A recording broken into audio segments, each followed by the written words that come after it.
We've been looking at some of the concepts in Buddhism that can help us in our spiritual journey. I don't know if you're aware of this, but the founders of Unity, Charles and Myrtle Fillmore, who founded Unity in the late 1800s, broadly studied the world's religions and were deeply impacted by the religions of the East, particularly Buddhism. And so there is a flavor of some of that teaching and a flavor of some of that practice in even the earliest writings of our founder, Charles Fillmore. Today we're going to be looking at a topic that might be new for some in the room, and it's a topic called near and far enemies. And when I first heard that terminology, it was new to me, and it bothered me a little bit because the very word enemy is not one that I like to think about or to use. But as I started to understand a little bit more what this concept of near and far enemies are, it became a helpful way for me to look at myself and find places and ways to continue to learn and to continue to grow. So as we're looking at the near and far enemies today, we're looking at them because of the goal that we're trying to experience. And that goal is a spiritual awakening. In Buddhism, it is taught that there are 4 limitless qualities that we are to cultivate, and in the cultivation of these 4 limitless qualities, we begin to be much more spiritually awake. And those 4 limitless qualities are compassion, joy, love, and equanimity.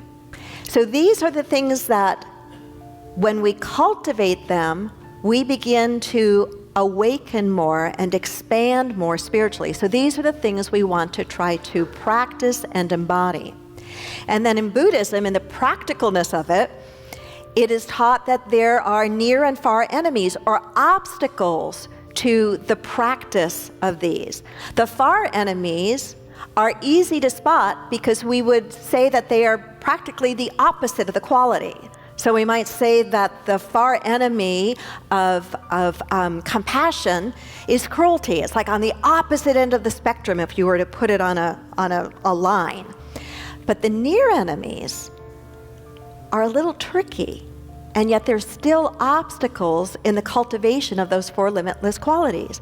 They are ways of being or thinking or acting that can masquerade like the limitless quality, but they're not really the limitless quality. So both Pema Chodron, in her book, The Places That Scare You, and then in some of the writings of another very popular Buddhist teacher by the name of Jack Kornfield, they suggest that the near enemy of compassion is pity and despair.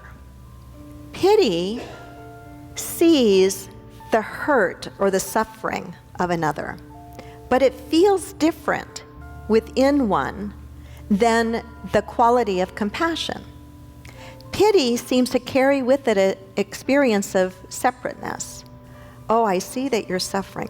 I'm sorry that you're suffering, but boy, I'm glad I'm not there.